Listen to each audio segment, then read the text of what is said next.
like amethyst, he going.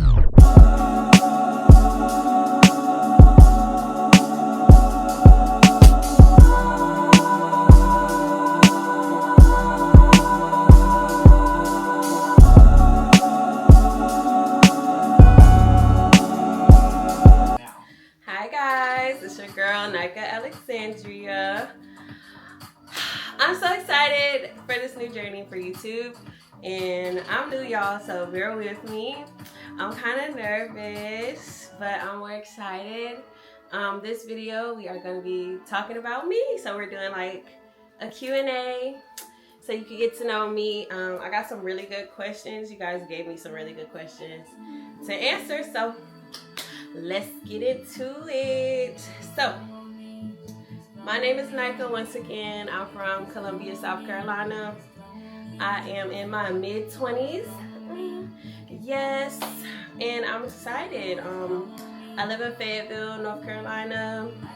I've been here for about 6 years, and it's cool or whatever, you know. I moved out here when I graduated high school. Oh, it's my cat Shadow, y'all. He's clingy, and he wants some time too, so yeah, it's my baby. So you'll probably see him pop in and out, but don't mind him.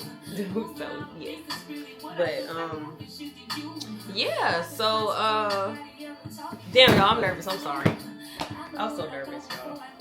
I got my iPad because I wrote down the questions that you guys had gave me. So let's get into it. The first question was, how do you stay grounded? 5 minutes later. My tea, I have my sages. I am like a religious bubble bath girl. You know, I love taking bubble baths because they just relax me, and you know, they're just really a vibe. And I journal a lot because I have really heavy emotions, and journaling really helps me like be able to get it out because it just makes it easier, and you know, you don't feel judged. It's almost like you're having a conversation with yourself. So yeah, drink tea, bubble baths, sage, meditation, journaling.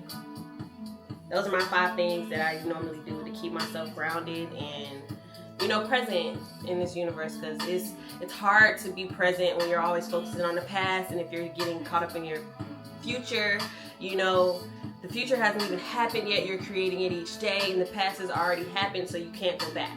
So it's easier to just stay present and remain grounded that way. So the second question says, where do you see yourself in 5 to 10 years? Whew, girl. Honestly, I see myself being hopefully a chief in the Navy. You know, definitely probably still doing hair if I get out the Navy by that time, or you know, definitely purely still doing hair, getting into real estate, hopefully have a family, hopefully I'm married by that time. Like I say, I'm in my mid-20s. I really wasn't rushing marriage or having children. I kind of wanted to take the time in my 20s to build and grow from my teenage years. You know, I feel like your 20s is meant for you to be experienced in life, unlearning habits, learning new habits, and you know, just building your stepping stones for your next decades to come. You know, being blessed to even see my mid-20s is a blessing. Like, it's a lot of people in my graduating class that didn't make it to this age, and I'm really grateful to make it to this age. I am the 3rd oldest of 7, so I have 6 sisters and 2 brothers. All of my little sisters look up to me and they love me, so I try to really put that on for them, you know, if that, you know what I mean. And yeah, that's what I kind of see myself in like the next 5 to 10 years, hopefully married with a family, probably retiring from the Navy, you know, and getting back to doing hair, you know, and just enjoying life, because I'll be in like I'll be like in my mid-30s by that time. So yeah, I definitely see that for myself. And yeah, that's what I see myself doing in the next 5 to 10 years. Um, Next question was, would I model as a muse? Would I model as a muse for artists? Yeah, I would actually. I have a couple times back in the day. Next question was, how did I get my booty so fat? I don't know. It was genetics, honestly. My mother, most of the women in my family are thick. We got body, we got hips, we got chest. It's a little bit of everything. And then, it's just growing older. It grew to spread. Okay, not in like a bad way, but it just grew. It just grew with me. So I kind of always had a little tooty booty. It just been there. So yeah, that's just what it is. Next question was, how has womanhood been for you? Oh wow, that's a really good question. Womanhood for me, honestly and truly, has been really trying. It's really eye opening, and it's been a little lonely. Not really having many female friends that you can connect with, and being a single woman, doing doing stuff. Um, just I've been loving it though. I would say embracing my womanhood has been fun, also emotional, very emotional, because you learn that being a woman is not just about looking pretty. It's not just about your looks. It's more so about learning yourself and being comfortable with saying no. That that was the biggest lesson I've learned in my womanhood, was the power of no. It's okay to say no if you don't want to do this. It's okay if you don't want to go out with that guy. It's okay if you don't like that skirt. It's okay if you don't want to go here. It's okay if you don't want to go to school. All in all, it's okay to not want to do certain things and just doing what you want to do. Not caring what nobody got to say about you. Not caring what people make up about you. In my womanhood journey, I've learned not to clear up anything.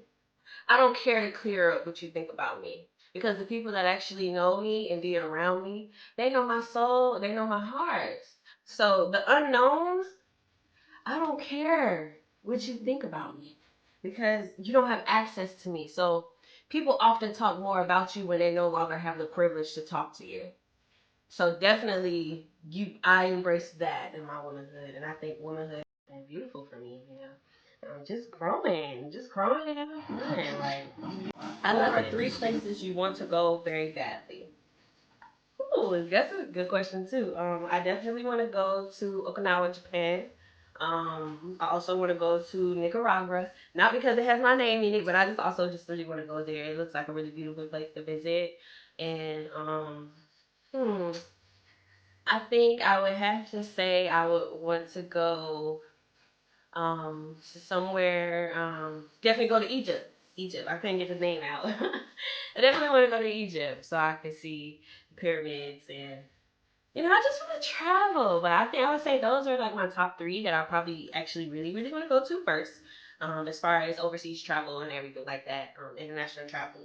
Um, so yeah, Okinawa, Japan, Nicaragua, and Egypt. Yes, those are my 3 places I would really want to go really bad. So, and next question. What is one thing you must accomplish before you die? Wow, that's a powerful question. Um, I think the one thing I must accomplish before I die is leaving my stain. Um, leaving my stain on this world, and impacting everybody, whether it's in a positive way or a negative way, because you can't really control how people perceive you.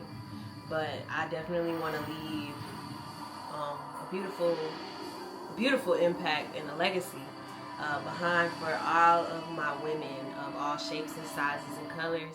And not just women, you know, my men too. You know, like I really want to leave that. I would say that. Definitely leaving my stain and living life. Like actually live, not just survive. Because we often are surviving as a people, and we don't ever get a chance to actually live. Some never get a chance to live, and some learn to live later on. But I would love to be able to live and enjoy life for what it is, because you don't only get one life. You have infinite lives. But in this physical life, in this body that you're currently in, you must live, because you might not come back as this. You might not come back as this. You might come back as a rock. You know? So be who you are today. Express yourself. Love openly, love truly. You know, and yeah, get out there, boo. You know, so I think that's the one thing I would say. But that's a really good question. That's a powerful question. I think everybody needs to probably sit down and think about that type of question. I'm probably sit and think about that question a little bit more too, because I really love that question. Thank you for asking that. Like, that was a beautiful question. What social media platform do you think brought you the most success? 5 minutes later. I would say probably TikTok. TikTok. My fans on TikTok are a lot more engaging than most of my people on all my other platforms. Even though I got good engagement across all of my social media platforms, but I think TikTok has brought me the most success and connected me with a lot of brands and connected me to really beautiful networking situations and events, you know. So I definitely would say, I would have to say TikTok brought me the most success. Do you collab on platforms? Yes, I do collabs. I do collabs that make sense. Let's put it that way. I don't like doing stuff that I don't want to do. If it don't make sense and if it doesn't fit my demographic or fit me, I'm probably not doing it. I'm not doing it. But I do collabs when the opportunity presents itself. Next question. How do you handle the nonsense and pressure that comes with being an influencer? Honestly, I haven't really experienced a whole lot of nonsense on my journey of being an influencer. And if it is some nonsense, I haven't noticed it because I don't pay no mind. As far as pressure, it can be some pressure being an influencer because everybody feels like you're always trying to sell them something. My take on being an influencer, I just want to help people. I'm not really trying to sell you nothing because this is not a pitch. I'm genuinely giving you something that I believe that will help people if it helped me. And if it just doesn't help you, then it just doesn't. You know, take what resonates, I would say. Yes. And last question, how do you feel about man versus woman culture on social media? Wow, that's a good question too. I know everybody probably been asking this question. I would say the man versus woman culture on social media, I would say it's more so stemming from control.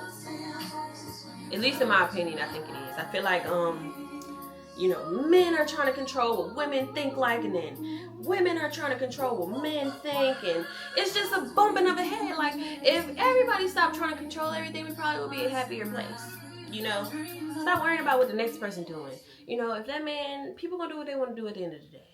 That man, that woman, that child, it doesn't matter. You know, constantly boom, boom, booming with each other. Y'all, how are we building anything? If anything, we're tearing each other down. That's not going to help us. That's not going to help us. That's not going to help us. So, yeah, I don't really like the man versus woman culture because I feel like it puts a stun on future generations and what can be built. You know, everybody's spending too much time worrying about what the next person doing, and spending too much time about. I feel like everybody's too busy being opinionated and not having facts to back up the man versus woman culture. You know, because I feel like we're not against each other. We're not against each other. I don't know why everybody wants to be against each other. We're not against each other. If you just don't like that person, don't like that person. You don't have to talk to that person. But you don't have to sit there and bash them. You know, they might not be your cup of tea, but that don't mean nobody ain't drinking it. You know, I'm just saying, that's just how I feel about that. But yeah, you know, hopefully it progresses in a healthy way and not where it's going, you know. So yeah, I think that's it for the Q&A. Those are some really good questions, y'all. Thank y'all so much for tuning in with me, and I hope to see y'all in my next video. Like, share, and subscribe with your friends. Definitely send me some stuff that you want to see me talk about or do. Drop comments in the bottom if you want to connect with me. Reach out for any collabs at Nike Alexandria on all platforms. Thank you. Love you guys.